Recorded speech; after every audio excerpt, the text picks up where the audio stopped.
New exclusive videos are waiting for you on Boosty. You can support me and follow the link to subscribe to Boosty. Enjoy watching. Part 8. Yukiri's Shelter. The border of the land of vegetables. 8 hours before the strangers appear at the gates of Otogekure. The rough, charred wood of the wall is under his fingertips. He slowly traces the scorched traces of someone else's rage. There was a battle here. Or rather, a massacre. You can start screaming. A soft voice with rolling notes, and a keen sense of danger. The smell of wind and fire. A paralyzing feeling of wild horror. And then, almost lightning fast, the pain swells and explodes like a fiery explosion. The claws on an almost human hand rip open his throat in one motion. His spine cracks and breaks from the impact with the ill-fated wall. Shouldn't it fall apart? Who? What? How? Questions dart about like frightened birds in his fading consciousness. Still alive? A surprised laugh. What is he? Ribs crunch and fold inward like a house of cards, puncturing the lungs. Agony. Gurgling blood in the mouth. Darkness, and a fading whisper, "HM?" He died. The Yuzukage suddenly opens his eyes and tears his hand away from the wall in the common room of the orphanage. What happened to the other two missing nin is already clear. 2 soot stains on the ceiling speak eloquently of not the easiest death. The one who did this was definitely not an ordinary person. The feeling of someone else's anger and fury even after some time settles on the tongue as a sharp bitterness. Whoever it was, he is very strong, since he left such marks alone. Usually such things happen only on the fields of mass battles. During the World Wars. This is not what he expected when he personally led a detachment of Ombu Maelstrom, heading to this orphanage. They covered the distance from Uzushio to the country of vegetables in a record 32 hours using only air summoning, and if it weren't for the need to take breaks from time to time, they could have done it faster. However, they were still late. Someone got there first. At first glance, it seemed that the missing nin who had wandered into the shelter had been toyed with by a visiting fire nin, whose skill in using katan was as great as that of the outstanding members of the Uchiha clan. If not greater. This could indeed have happened. Despite the fact that the shelter was practically on the border of the country, and in general was built as if on the outskirts, there was a well-developed city 2 kilometers away, through which someone could very well have passed. It was strange that the shelter was located so far from the city, but such things happen. City authorities are usually not eager to see street children on their territory. So they moved the children away. Although this happened more often in villages. All this could not help but be alarming, but the Umbu would deal with this, not him. But the version about the Katan man, in addition to being very shaky, was refuted by one single fact: the unknown well-wisher's fire literally reeked of the Biju's chakra. The 9 tails. Toshiro knew how such chakra felt. Kushina and Mito had been no less noisy at the time, even with a reinforced seal. This alone was enough to sound the alarm, if only because he had not heard of a repeated demon breakthrough in Konoha. And there was no doubt that he would have found out. Kanagaku no Sato may be a foreign, but still an allied village. But there cannot be 2 Kyubi. Otherwise, the hidden villages would not have failed to arrange the 4th Shinobi War for him. Yuzukage-sama. An Anbu came out of the shadows behind him. Did you find anything? No. Apart from a thin trace of demon chakra leading into the forest, nothing else was found. All traces were professionally covered. The civilians masterfully erased the memories associated with the child who was admitted 6 months ago. The work is different from the Yamanaka techniques, and does not resemble the work of other Gakurazato. A completely new style. It is not possible to restore the memories. However, a group photo was found in the teacher's room, indicating that the boy was still in this institution for some time. The operative handed a small photo to Toshiro. His eyes immediately caught sight of a small, blue-eyed blonde boy with stripes of scar whiskers on his cheeks against the background of a group of children in front of the house. Nearby were a teacher and a guard. The boy frowned and looked stubbornly defiant, as if challenging everyone and everything. Anything else? The man asked, not taking his eyes off the photo. Well, well. The spitting image of Minato. Only his face is from Kushina. If you allow me, the Umbu hesitated, but quickly pulled himself together and blurted out. The type of chakra leading into the forest changes rather quickly. Changing? The strength and aggressiveness remain unchanged, but the taste of hatred and rage inherent in all tailed beasts disappears very quickly. This is not a person yet, but not quite a bijou anymore. They did not check far, but already 500 meters away the shade is completely different than on the territory of the institution. In addition, something strange was noticed. There are no traces of the owner of this chakra entering. It was as if he appeared in the shelter itself. Literally out of thin air. I see. The shinobi drawled gloomily. But nothing was clear. By all appearances, someone unknown, but very strong and possessing the chakra of the nine-tailed demon of misfortune, Pseudo-Jinchuriki, came, using an unknown technique, apparently similar to the Flying Thunder God technique, killed the attacking Nukenin and taking the sought-after child, having previously cleared up all traces of his residence in the Yukiri's shelter, disappeared. He either did not want to hide the traces of his chakra, or was unable to. A frankly foul-smelling story. And also, the smell of the wind that the foggy people felt before their death. It was the smell of chakra. He is sure of it. A special Uzumaki sensory technique based on the empathic properties of their clan's chakra. It is because of these properties that many Uzumaki can see ghosts and interact with them. And Shinigami as a patron is not like growing senju flowers. She cannot be deceived, especially if someone died in the deployment area. What is going on here? The senior shinobi sighed. Have you picked up the trail? Yes, Yuzukage-sama. The second and fourth said that the trail, although weak, is clear enough. It looks like he's about to do something stupid. Unforgivable at his age. But, it's his grandson, is pursuit possible? Yes, Yuzukage-sama. Good. We'll move out in 10 minutes. Don't touch the civilians. Yes, Part 9. A pale boy with golden hair the color of ripe wheat, entangled in wires and 4 tubes, covered with a blanket up to his chest, slept on a hospital bed to the rhythmic beeping of machines. In Sasuke's opinion, he was too pale. In his memory, Uzumaki had never been like this. Not even when he pierced his chest with Chidori in the Valley of the End. Not even when they first met in Orochimaru's hideout 3 years after his escape, and he almost killed them all. Not even when the fox was extracted from him during the main battle of the Fourth World War. Naruto had never been so pale. The Uchiha quietly crept into the ward and, quietly moving a stool standing nearby, sat down. Naruto did not even wake up. It irritated, angered, infuriated him, and worried him. Dobe had never been in such a state before, at least. Although, perhaps, Uzumaki was not one to complain. He remembered how, while still a student at the academy, not long before his clan was exterminated, he heard the quiet whispers of civilian merchants from those who lived in Konoha on a permanent basis. Did you hear? Did you hear? They say the little demon was sent to the hospital. Kigo and the guys got him last night. They treated that monster so well that he looked more like a piece of meat. Oh, what luck! I wonder if that monster will die or not. Unlikely, annoyed. You know, you can't take him like that. How many times have we tried, but it's all in vain. Too bad. And now the Uchihas have arrested Kigo. And his guys too. Oh, what a disaster. Yes, yes. Demons. Protecting their own offspring. It's because of them, too. Yes, be quiet. Not here. They'll hear. For a long time he couldn't understand what little demon they were talking about. He only caught that his clan was being accused of something. And only later, almost right before graduation, he realized that it was Naruto. By that time he was no longer interested. He was used to considering him an idiot. Now, looking back, he realized what an idiot he had been as a child.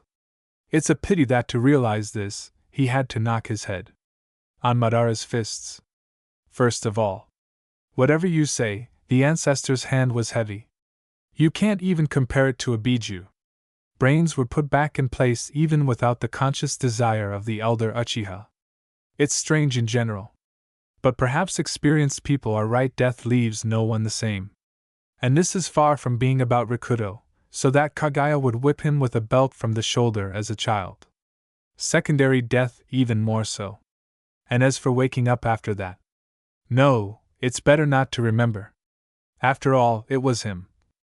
Back during their first missions as genin, those same DS that were so annoying at first, the three of them, the entire team number 7, under the command of Kakashi, who was late once again, started talking about birthdays.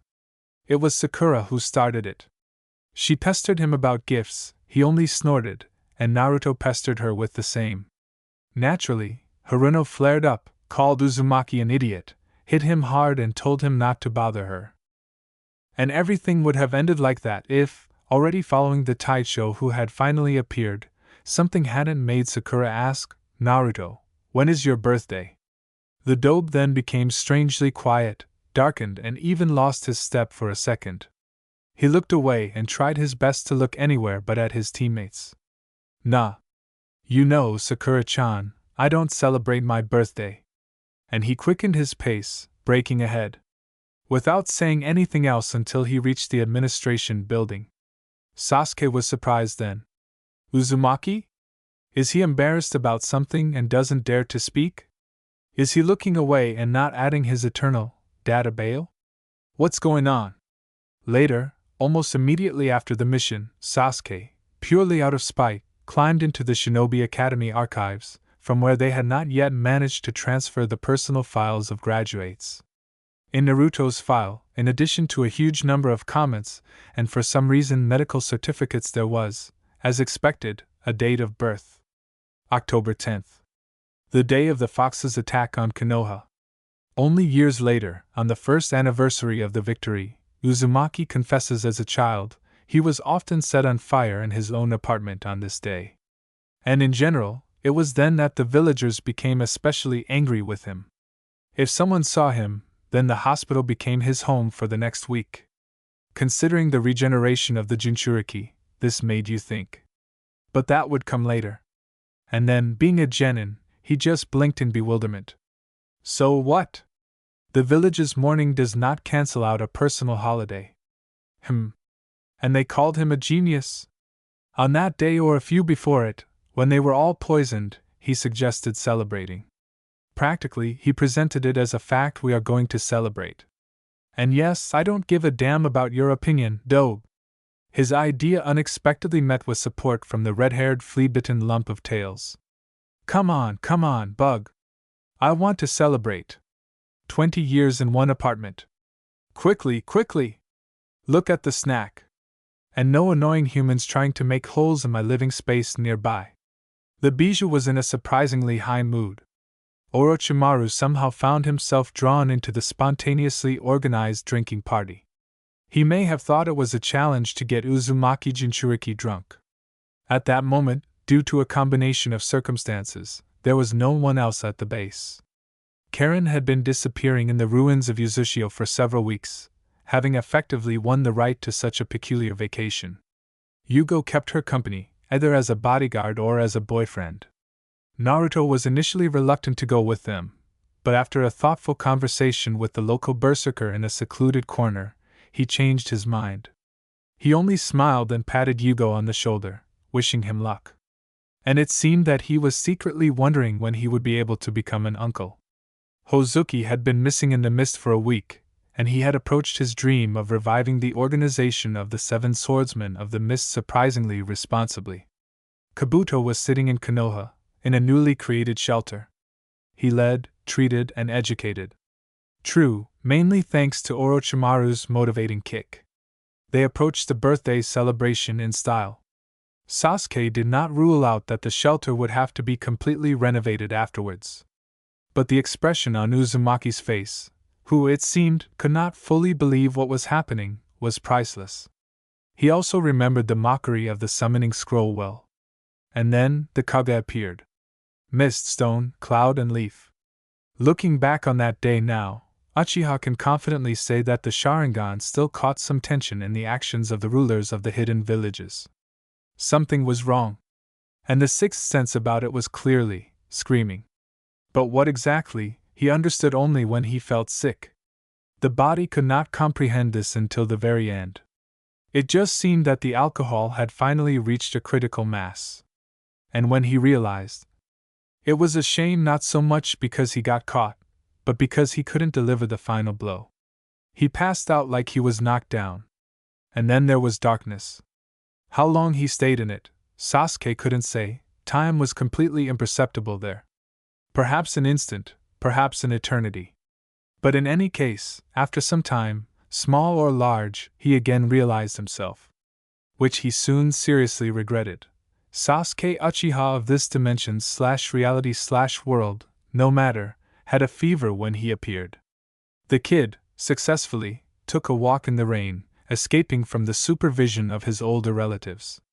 They noticed the child's disappearance not soon, about 2 hours later, and by that time he had managed to get thoroughly wet. It is not surprising that upon his return, the boy's temperature rose. No matter how strong clan children are compared to civilians, they are not invulnerable to colds.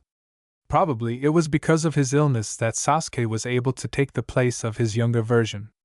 The boy, to the great surprise of the new owner of the carcass, was treated only to the minimum. To be honest, at first he decided that he was hallucinating. Considering the amount of alcohol he drank, it was much more likely that he was traveling in time. Or genjutsu. Or vice versa? While he was coming to his senses, the memories of the former owner of the body suddenly fell on him, and the version with time, an illusion, had to be discarded. The latter was not very willing, and he would return to it more than once, right up until Orochimaru's awakening. In the short 3 years of his life, the local Sasuke Uchiha had not managed to see or hear so much, because he was not allowed outside the clan quarter. But still, that little was enough for the eldest last Uchiha who came to take his place to find differences from his past. The first thing that caught the eye was a strange family that often came to visit them. A young blonde man of about 26 with his wife, whose long red hair reminded Sasuke of blood. And tomatoes. Just never say it out loud, Otuto. And in the arms of this woman there were often 2 blonde boys, about Sasuke's age. More precisely, a blonde and a blonde. Twins, damn them, one of whom was indecently similar to a certain irrepressible daube. There were even stripes on his cheeks. True, according to the memories of little Sasuke, for a significant time now, 2 months, no less, this family, if they came, then only with one child, a girl. They tried not to even mention the boy. But some things still slipped out. He even found it a little funny. Children are often ignored when it comes to truly important things, even if they are shinobi children. His younger version may not have understood much, but he remembered everything perfectly. From what he could make out, the son of the Namikaze couple, not Uzumaki, was either seriously ill, or born with some kind of genetic defect. And whatever it was quite shameful. The Uchiha family was privy to the secret only because of their close friendship. And any day now, the fate of the Hokage's second child was not going to be decided in the most miraculous way. And that was no longer a concern. Sasuke did not know whether he had shown up here alone, whether he should wait for the rest of the party to arrive, and in what composition these members would show up. If they did show up, he wanted to believe that it would be possible to do without the poisoning Kage. Therefore, in the minimum plan, Uchiha included a point about meeting with the local version of his teammate in the very near future. Having completely recovered, Sasuke finally got the opportunity to look around with his own eyes, and not with the memories in his head.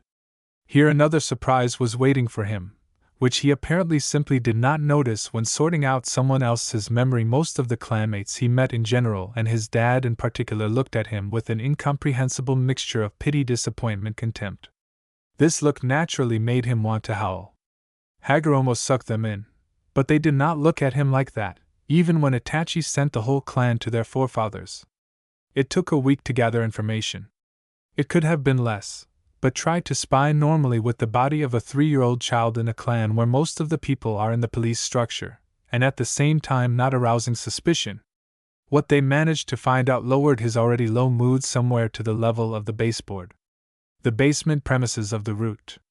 From the first days of his life, little Uchiha had a disappointing diagnosis, confirmed by all the doctors of the clan, and that's at least 20 people dojutsu paralysis.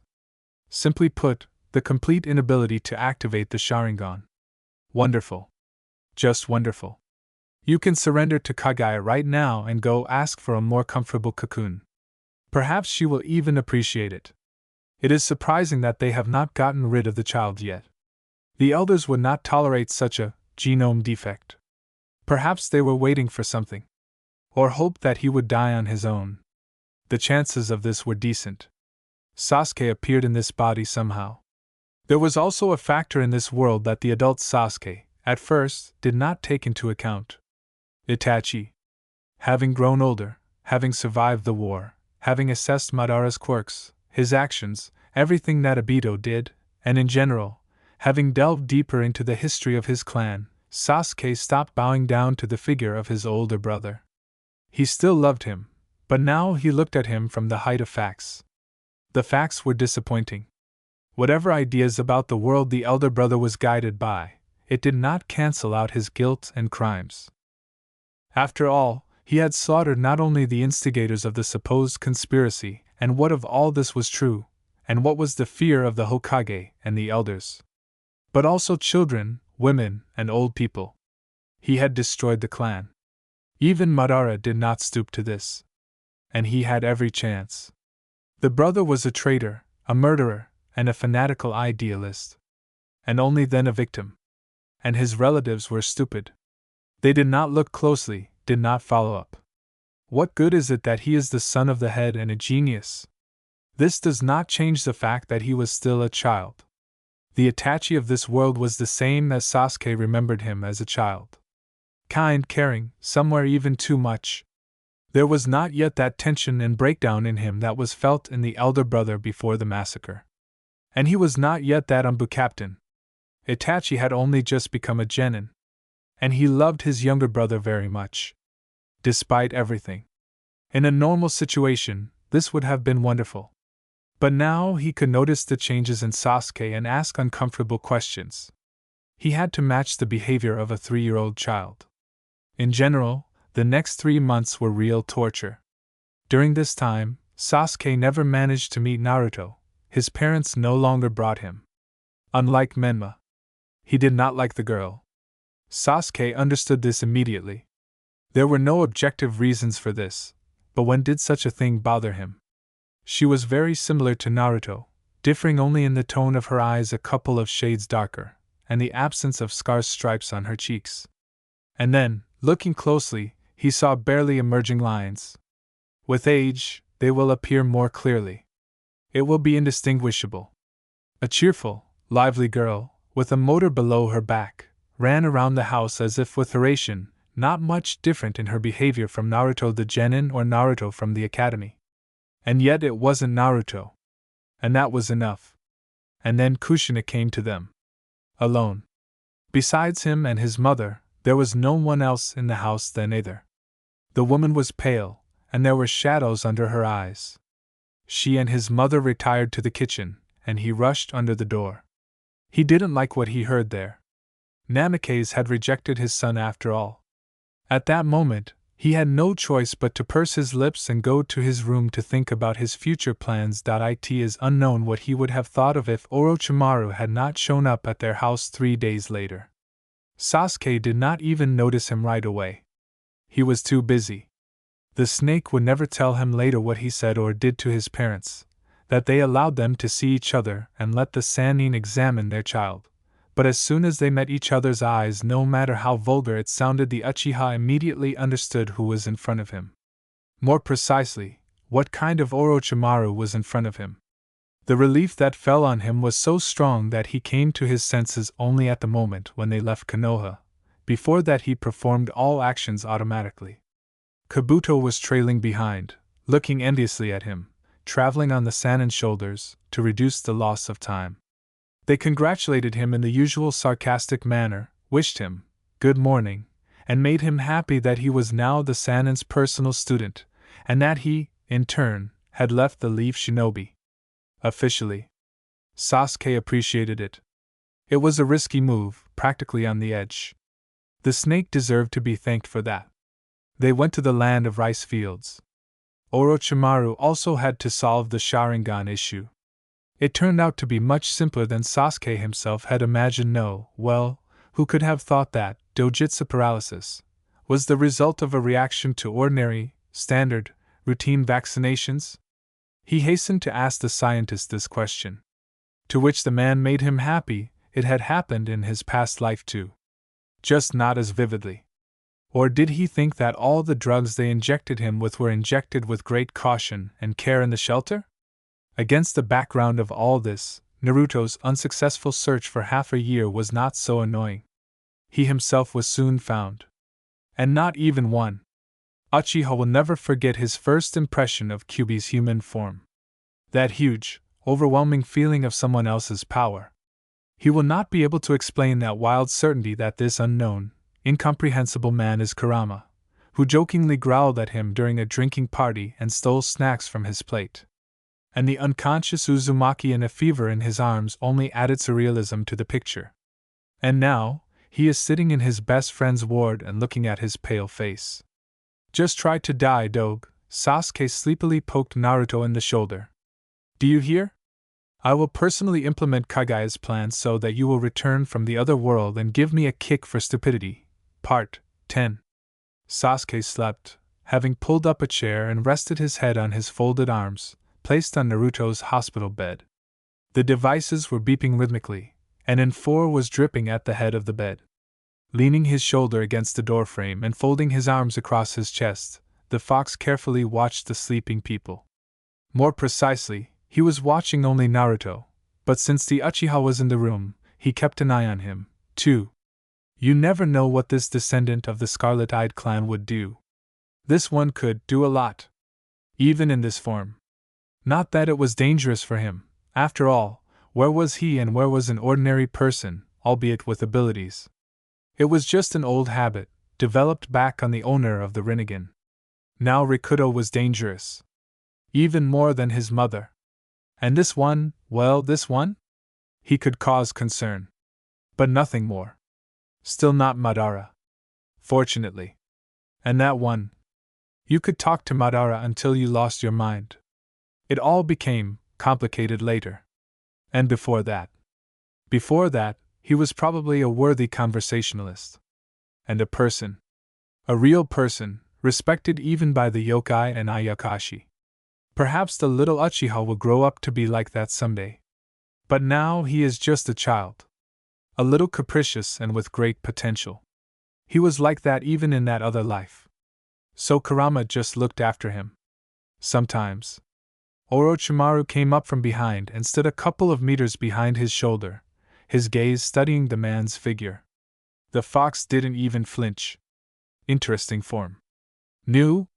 Very old, he answered without turning around, without any special intonation. A simple statement of fact. Kuvuvu. How interesting. Despite his stormy delight, the snake spoke quietly enough not to wake the sleeping ones. Naruto in his current state might not wake up, but Sasuke might well. There was no need for that now. And unexpectedly. Will you let me study it? No. But will that stop you? Unlikely, agreed the man behind him. Although you can try to interfere. I'll keep that in mind, the fox nodded, but still looked only at the children. Silence. A heavy gaze rested between his shoulder blades. A sigh. Drink? The unexpected question made him blink in bewilderment. Kurama tore his gaze away from the pale face of his ward and slowly turned his head towards the snake, looking at him in surprise. It wasn't that he didn't know that Orochimaru drank. After all, the prelude to the escapade with this reality was precisely the drinking bout. But for him to be the initiator? This had never happened before. In the Sannin team, this prerogative was assigned to Jiraiya from the very beginning. Tsunade never invited him to join, and the scientist was usually too busy to waste time on such trifles. Sometimes they had to drag him and Kabuto out of the lab just so they could eat. Did he really look that bad? But the Sannin looked unusually serious. So it really was. Well, let's have a drink, he agreed cautiously, slowly peeling himself off the door frame and turning around completely. Of course, on the one hand, it was worth being wary. After all, this was Orochimaru. A sadistic snake, a vivisectionist, a mad scientist, and generally a nasty thing. And after such an obvious admission of interest in his carcass. But on the other hand, it was worth agreeing precisely because it was Orochimaru. Not Senju. They all learned from experience how a drinking bout with her ends, not Jiraiya in his case. Such things always flowed into a smooth binge with adventures around all the nearby hot springs and brothels, but Orochimaru, the man who, despite all his quirks, never killed the impudent Uchiha or took over his body, tells someone else the tales about 3 years after changing his body, who, despite all his cruelty and terrible experiments, continued to pull gifted children out of the crucible of wars. They went to the upper, residential tier of the shelter. They went out onto the veranda. Snacks and a bottle of sake immediately appeared on a small low table. After the first bowl, Orochimaru noticed, "Your chakra is changing." Kurama nods. He knows about it. "I think you suspect what is happening." Yes, the Sannin brings the bowl to his lips, but before taking a sip, he still adds, "But enlighten me better. How am I right?" In many ways. Laconicism was Kurama's strong point today. "I thought this was a fairy tale," the shinobi notes. "No more than the story of Kaguya, the truth of which you and everyone else had the good fortune to verify." The Yukai jerks his head, takes a sip, and looks into space, drawn by old memories. There was something to call truth there. "Did you know her?" Orochimaru tilts his head curiously. His question is asked in such a tone that it looks more like a statement, but it is still a question. "I saw her a couple of times," the fox agrees. "We met in his castle. She was completely different then." "What was he like?" The snake was interested. "A good ruler." The red-haired man focuses his gaze on the Sannin. "For the likes of us." "It's hard for me to imagine." The former student of the third looks thoughtfully into his cup. "What happened in the battle with Madara?" "He was no longer Madara," the fox calmly finishes for him. "Just a shell. And power. But not all of it." The nine-tailed kitsune places the half-empty bowl on the wooden table with a quiet knock. "He gave each of his 9 guardians a part of his power. We protected him, and he protected us. But it was not enough. Love can drive you crazy. And makes you defenseless. This applies to spirits as well as to people. He simply did not want to kill her. Well, and the children," he smiles sadly. "Rikudo did not take after his father. That's probably for sure." For a while, silence settled between them.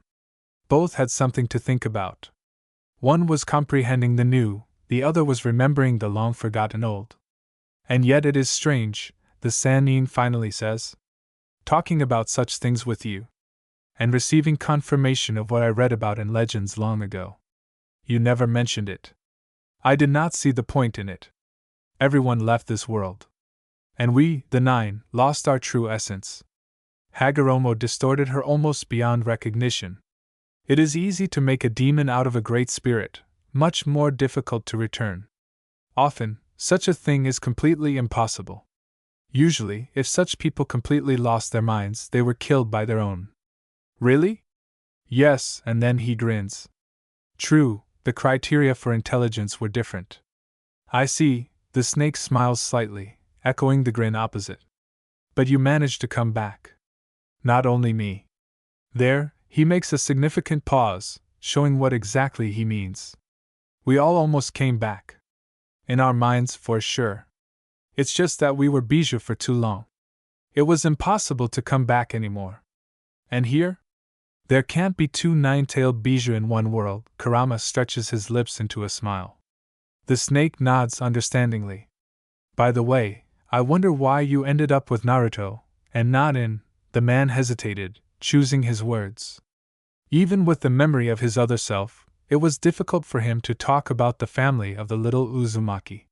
"His sister?" The fox understands everything. "He has difficulties with this too.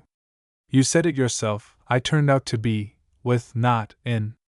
Our souls are too connected, Snake. Much more than with the previous Jinchuriki. After all, Naruto died in that fight with Madara.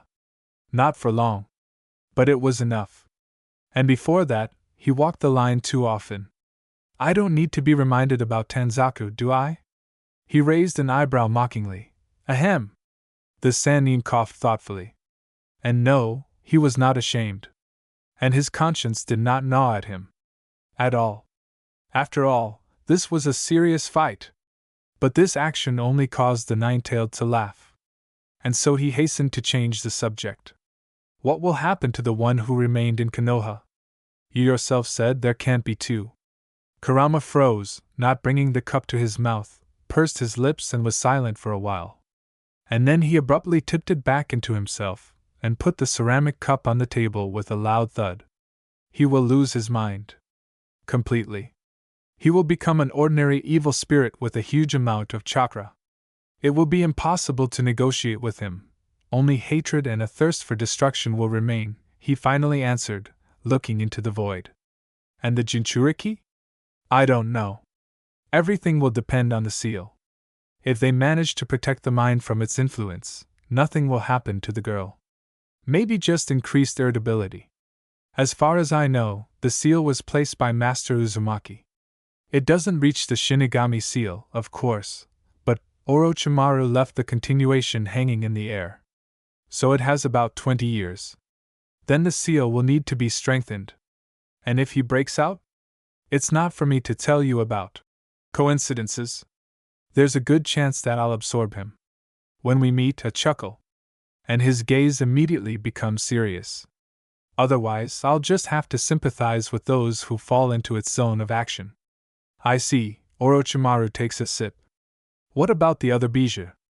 You're all connected. What will happen to them? I don't know. Depends on how adequate they are. I think the chances are 50-50. But if they go crazy, then all at once. If they become great spirits again, then all of them. You're not worried about that. I have no power here. It all depends on them. I see. That's interesting. I'd like to watch that. I doubt you'll succeed. But nothing's stopping me from trying. A chuckle. Of course. Silence settled between them again, filled only by the quiet rustling of leaves in the nearby garden. I think he'll wake up soon, the Sannin said, as if addressing no one in particular. Were you able to figure out what was wrong with him? Fever. Cold. Chakra depletion. Oversaturation. Pain shock. Concussion. Nervous strain. All at once, he shrugged casually. Plus your chakra, which changes its structure, the man raised his snake eyes to his interlocutor. I'm more surprised at how you managed to stay on your feet. And even look so cheerful. The fox grinned. Don't underestimate me, Orochimaru. Kuvuvu. You're an interesting specimen, Kurama. The serious talk was over. Now it was time to have some fun. Part 11. The fog spread over the thick, not very tall grass, spreading and then closing under his steps. His bare feet were a little cold, but it was not a shinobi to complain about the cold. Besides, the hakama and 2 pairs of kosode helped to keep him warm no worse than his favorite childhood jumpsuit. Even the color was similar. The top kosode and hakama were dark red, but the bottom and obi were dark blue. Not bad at all. He walked calmly forward, unhurried and unhurried. It was so easy to do it now, without feeling anxiety and the need to rush somewhere, to save someone, without feeling other people's gazes on his back, full of various emotions. After all, they always looked at him, somehow. More often than not very positively, sometimes neutrally, rarely friendly, but always, somehow. They always concentrated attention on him. And it's not about his provocative clothes, he didn't always wear a bright orange jacket. People just could never not notice him. Really, not just for show. And this inability to take a break from other people's eyes always made him tense, which people took for excessive energy. It was exhausting. Especially in childhood. The night air was filled with calm and an unusual feeling of freedom, so unusual for the night air of Konoha. Although, it seems, this is not Konoha at all. A huge, branchy tree was visible ahead. In size, purely Shinju, in height for sure. Only this is a normal tree, yes, and it has leaves. It also looks like the trees from the forest of death. And around there is only grass, and rare bushes with small trees. And the mighty roots of this giant. Here he just approached one of them. With difficulty he climbed. And he looks about 10 years old. Just like in the subconscious. So this is a dream? He sighed. Scratched the back of his head. Well, it was expected. To some extent. A few moments passed, and he continued on his way. Forward to the tree trunk. Actually, he didn't know why he was going there, but something clearly beckoned him. Something important. Or someone. Realizing the last thought, he suddenly froze. Someone? Someone. But who? It doesn't matter. When he gets there, he'll find out. After all, he always did it. And even if Sasuke always gave a damn about it, and Kurama sighed sadly, complaining about the headlessness of his ward, it always bore fruit. The route he chose twisted and wound like an intricate snake, gradually becoming larger and larger, wider, thicker, more branched. Smaller comrades joined it, or rather branched off, and went deeper into the earth. This root, or rather the whole tree, had something strange. Its bark was slightly warm. He noticed this almost immediately. Compared to the ground, it was much more pleasant to walk on it, and his bare feet did not freeze so much. The difference in temperature was not too great, but still noticeable. At first he attributed it to the lack of fog, but soon quickly realized that this was not the case. It was unusual. Not too much, of course, in the forest of death, even greater mutations were encountered, but still. Even before reaching his destination completely, he was forced to stop again and squint, peering into the distance. There, in the overgrown roots, leaning against a majestic trunk, sat a man in white clothes. The clothes were rich, aristocratic. And also, to the point of gnashing teeth, familiar. The Itsuki clan's favorite style. It seemed that this was the man waiting for him. Sigh. Biju, forgive Kurama, what had he gotten himself into again? Well, he would hope that he wouldn't get eaten. After some time, he finally arrived. And even as he was approaching, he realized his mistake. Despite the familiar clothes, this was definitely not a descendant of Hagoromo in front of him, although some common features were traced. The line of the cheekbones, nose, and chin. In front of him, hiding his hands in the spacious sleeves of a richly embroidered kimono, sat a man of about 40. Dark, slightly curly hair fell in a thick waterfall to his shoulders, sharp features, as if carved from granite, a clean-shaven chin and dark, almost black, brown eyes at the bottom of which dark crimson shadows swirled, similar to highlights in red wine. A flexible figure, noticeable even in these clothes, broad shoulders, a swordsman? Everything about him gave away a warrior. Skilled, strong, experienced. He was not at all like Kagaya, who even after all the centuries of imprisonment did not lose the grace of a sakura branch. He did not resemble Homura or his brother.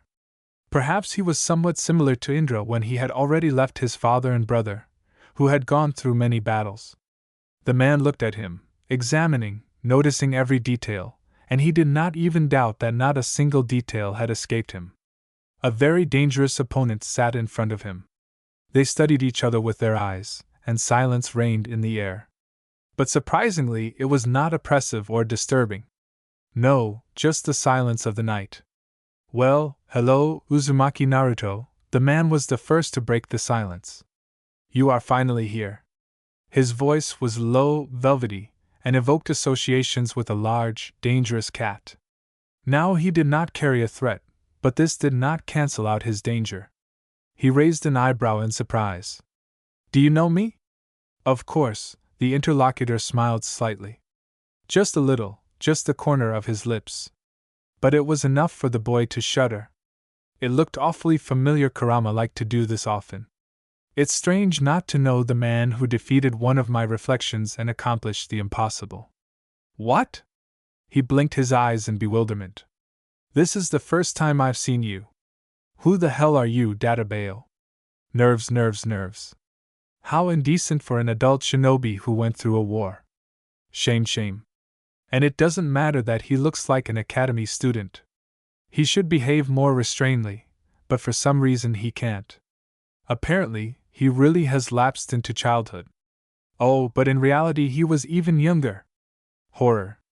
But the unfamiliar Atsuki, if he was from this clan, of course did not even get angry at his shouts, and if you remember, Kaguya was quite the hysteric. Only the soft mockery in his eyes grew.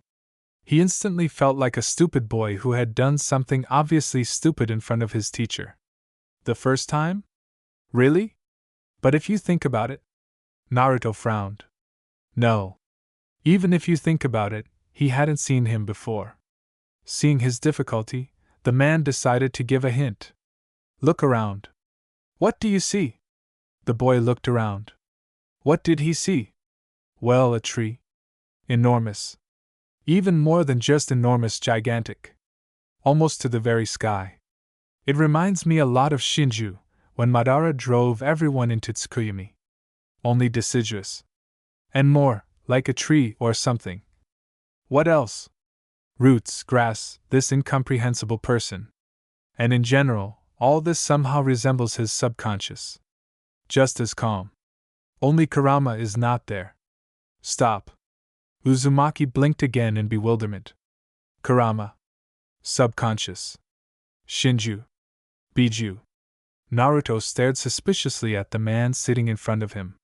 Or not a man? Is he really a man? Kurama, after all, Ken, I see you figured it out. The man smiled with satisfaction. Are you serious? The boy did not believe him. Are you that tree infection that I was not allowed to cut down? And it was true. When all the battles were over, Madara was defeated, Obito was pulled over to his side, and Kaguya was safely sealed in the moon. Uzumaki honestly offered to cut down the tree to Rikudo with a couple of raisin shuriken, so that it would not stick out in the middle of the field like a pole. But the 5 Kage, for some reason, were categorically against it, the seated. Shinju laughed softly. Tree pest, huh? No one's ever called me that, he said. Naruto's face naturally fell. This wasn't the reaction he expected. And what do you want from me? He drawled resignedly. It was clear that if he was here, it was for a reason. Nothing special, they answered him. The 10 Tails calmed down and now watched the changing emotions on the child's face with mild curiosity. I just wanted to meet you.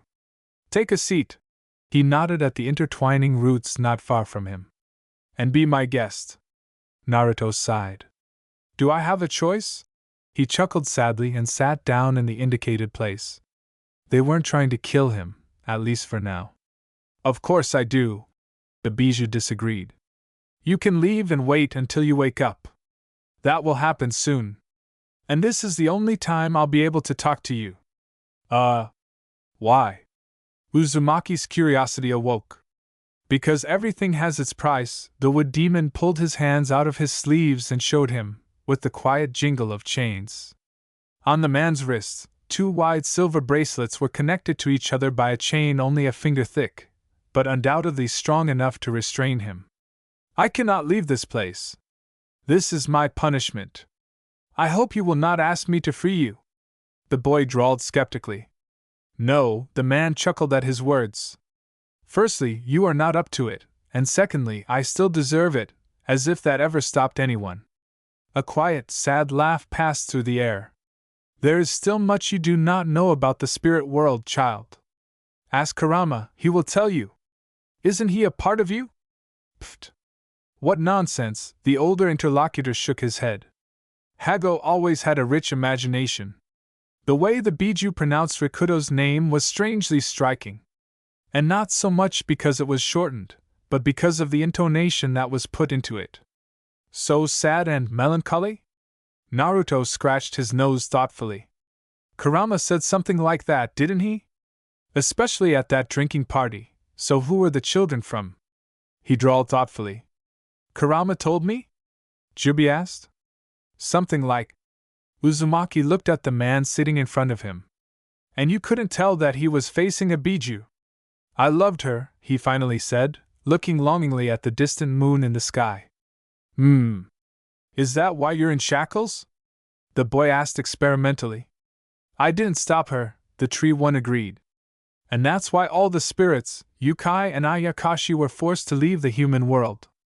Even ghosts don't stay here for long. Well, I wouldn't say, Naruto shrugged, remembering some of his ghostly acquaintances. In his opinion, there were already a hell of a lot of them and more. And there should be even more, the man smiled at him, as if he had read his thoughts. Yeah, where more? Trust me, there is where. Pfft. They were silent. You said that you wanted to meet me. Why? Uzumaki finally asked. You don't ask to be freed and don't bother your brain with a monologue in the style of bow before the great me. It looks a little suspicious, you know. The laughter that rang out from the bijou was not mocking, but it suddenly became offensive. As if he had said something stupid. I was just curious. Like I said, you did the impossible and defeated one of my reflections in another reality. So you know about this too? Surprised. And what's wrong with you defeating? I wasn't alone, yes, and it seems Rikudo did something like that too. Of course I know. All spirits know about it. Not every mortal can make a Shinigami go crazy, even if not alone, the man chuckled. But who said I was talking about defeating me? Not about that. Then what was it? You returned the fallen spirits to reason, the former lord of the Yukai said softly. That's worth a lot. Eh? The boy scratched his head in confusion. Honestly, I don't get it. The bijou before me seemed to be reasonable, too. You'll understand, the Shinju promised, smiling, in time. The man looked to the east. It's time for you to go, he said. Naruto looked in the same direction. The sky there was starting to brighten. But before you go, I'd like to give you something. Come here. Uzumaki looked at the ten-tailed bijou in surprise, but obeyed. Take this. Something small was placed in his palm. What is this? He asked, without unclenching his fingers. A sprout that will give hope to the spirits to return to this world. Don't worry. He smiled encouragingly. This sprout will not grow into a chakra tree. It will simply become a gate. You will be its guardian. The man ruffled his hair. Choose a suitable place for it. Okay? It sounds like too much responsibility. The boy drawled. For some reason, such a simple gesture embarrassed him. I think you can handle it. This world is in a very bad way without spirits. Okay. I'll find a good place for it. Despite all the strangeness of what was happening, it seemed absolutely right to agree to this. Excellent. I'm glad. He ruffled his hair again. And now it's time for you to wake up. And he simply opened his eyes. The devices were beeping irritatingly rhythmically. A familiar dark head was lying nearby. A snort was heard from the door. Are you finally awake, little one? You're such a good sleeper. Dobe. Sasuke sleepily opened his eyes. Aha! Naruto smiled sunny. I had such a dream. And then he froze, staring at his hand in shock. Or maybe it wasn't a dream. On his palm lay a black sprout with golden lines, part 12. Quite large for a plant, about 5 centimeters long, a black seed with golden lines of a branched spiral pattern. Already hatched and producing its first tiny leaf, the same black and gold with a pattern. A sprout. A sprout that will become the key to the world of spirits. He hadn't seen one like that in a long time. Orochimaru immediately dragged Naruto, who had come to his senses, off to analyze his experiments, taking along the Uchiha who had carelessly yelped something. He also tried to gobble up the unknown sprout, but when he encountered the kind and understanding looks of Uzumaki and Kurama, he didn't lose his enthusiasm as if he could be moved by such a thing. He had been looked at in worse ways. But he temporarily folded his greedy paws. A 2-liter jar, in which something not very appetizing and very much a cross between a toad and a woodpecker had been floating, was shaken out of sandine, covered with earth and placed under a temporary pot for the future tree.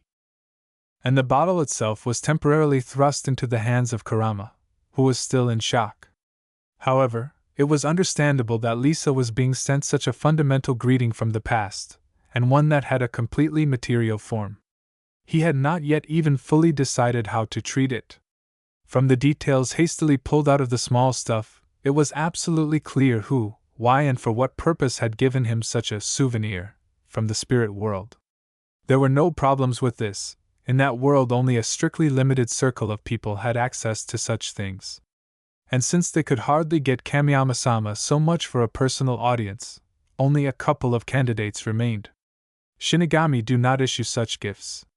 There is no need for everyone else to do this either, so there is only one possible candidate left. Another question: why Naruto? Or rather, why is he alone? Not with Kurama, not even in the company of Sasuke. Kurama looked gloomily at the improvised flower pot. There were, of course, options, but he frankly did not want to delve into them. Besides, it is not customary to refuse the ruler, even a former one. And since the gift appeared in this world, then, apparently, such a thing is approved by the gods. Kami-sama! How he has become unaccustomed to all these intrigues.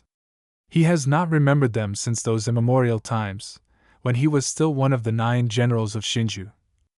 And may Kagaya hiccup!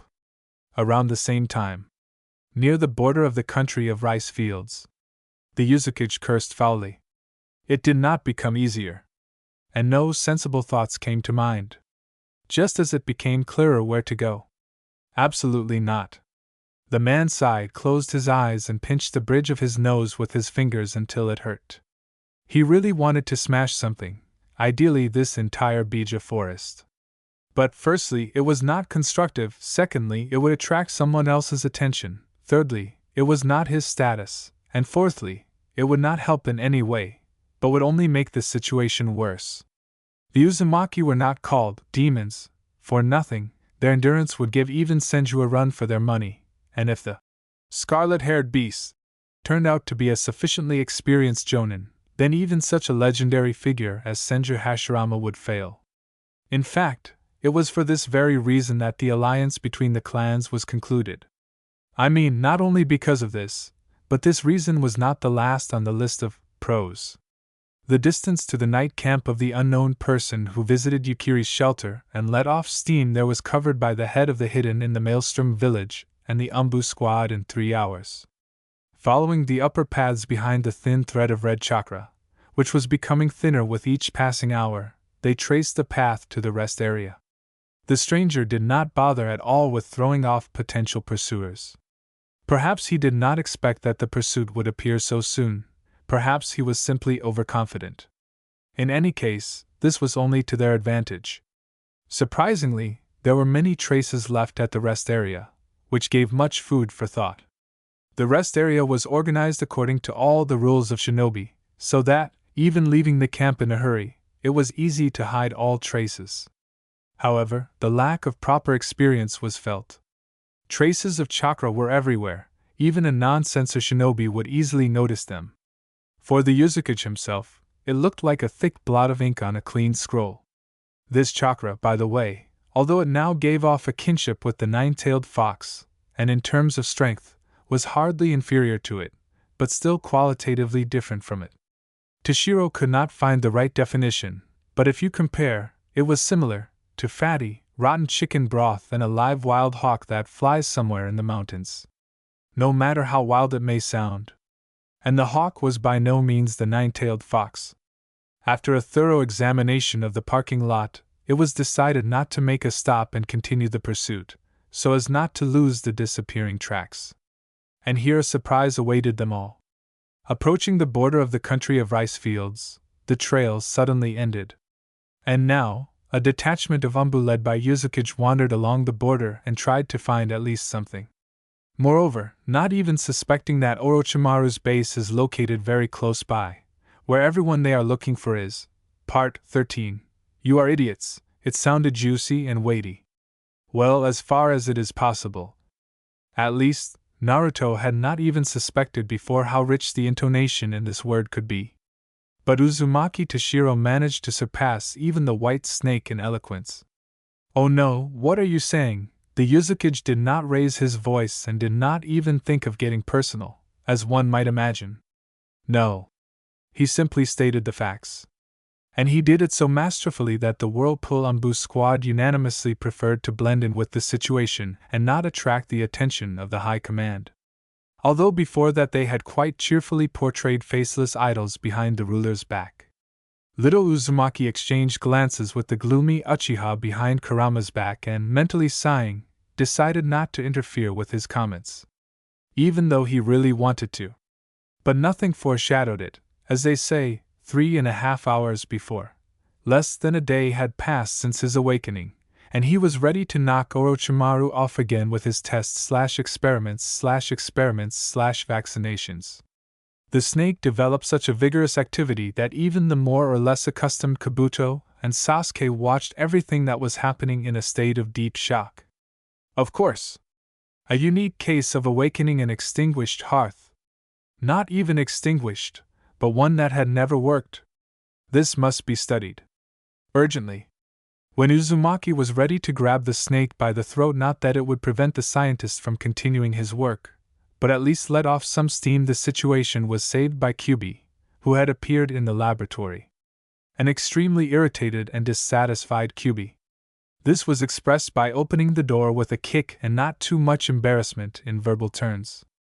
It wasn't that Kurama swore often, he could be rude and sarcastic, he enjoyed going over the mental abilities of those around him and their relationship with logic, he could curse and send them on a tricky route. But he considered it beneath his dignity to stoop to outright marketplace abuse and backstreet lexicon. Whether this was a greeting from his past or a consequence of something else was not so important. What was important was that now he had broken this rule. In Uzumaki's memory, this happened more than rarely. At the same time, the yokai in such cases usually mixed words of the usual language with something unknown and, undoubtedly, extremely ancient, which made the speech even more incomprehensible, but no less impressive. Orochimaru, oddly enough, understood the man who burst in. Probably even more than completely. The white snake frowned and folded his arms across his chest, listening attentively to every word and growing gloomier with every second. I understand. Finally, he said with a characteristic snake whistle. I'll figure it out. The Sannin summoned a small summoning snake and sent it out of the lab with a message to the gate guards. Then he turned to the children and glared at them. Kuvuvu. Finally, he said, clearly reluctantly making a decision and pointing at Sasuke and Naruto. You two are going to the dining room now. He scribbled something on a piece of paper that turned up and thrust it into Yakushi's hands. You'll watch the reception. And now, scram.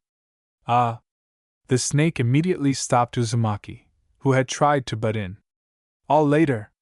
Naturally, they went to the dining room under Kurama's escort, and not just in the company of the still small medic. The scientist soberly assessed the abilities of the current non-spy with experience, and understood perfectly well that he would not be able to slow down the Uzumaki-Uchiha tandem if something happened, even in their current state. And something happened, would definitely happen. The kids did not even plan to hide their curiosity. Actually, that was the main problem. Children's bodies, as well as merging with younger reflections, did their thankless job. Memory is memory, but now, despite all their experience, both Sasuke and Naruto were no older in mind than Genin, who had just graduated from the academy, if not less. And their skills and capabilities were there too. Which is logical. After all, no one would ask an academy student to open the 8th gate and repeat the feat of Might Guy, who almost rolled Madara? Of course, you can try, but why? Naturally, neither Sasuke nor Naruto were satisfied with this state of affairs. But under the escort of the Biju, you can't really complain, but who said there are no other ways to convey your displeasure to others? After all, we are talking about two unique individuals who once finished off the greatest lazybones of Konoha so much that he even began to teach them something.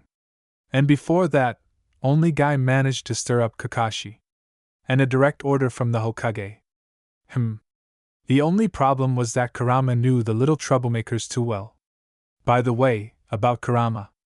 Naruto glanced at the fox. He had managed to put his Haori somewhere, And now he was wearing an almost familiar uniform of a leaf jonin. The only difference was that there were no identification marks or stripes. However, against the background of 9 dark red, fluffy tails sticking out from behind his back, this was not noticeable. You decided not to hide them? He asked with interest. There is no point in this here. Yokai pushed the boy to the right turn after Yakushi. The snake has enough extraordinary specimens here. For a second, the man's gloomy gaze defocused from memories. He shook his head and pulled himself together. Has Orochimaru been doing anything like that lately? Sasuke frowned, going over the time he spent in the shelter in his memory. Natural mutations. Here he did not conduct experiments on crossing a beaver with a donkey, but like with us, he collected and studied everything that was unusual. They stepped over the threshold of the dining room, now almost empty, and headed to the nearest table. You managed to find out all this in less than a day? Uzumaki asked with some surprise.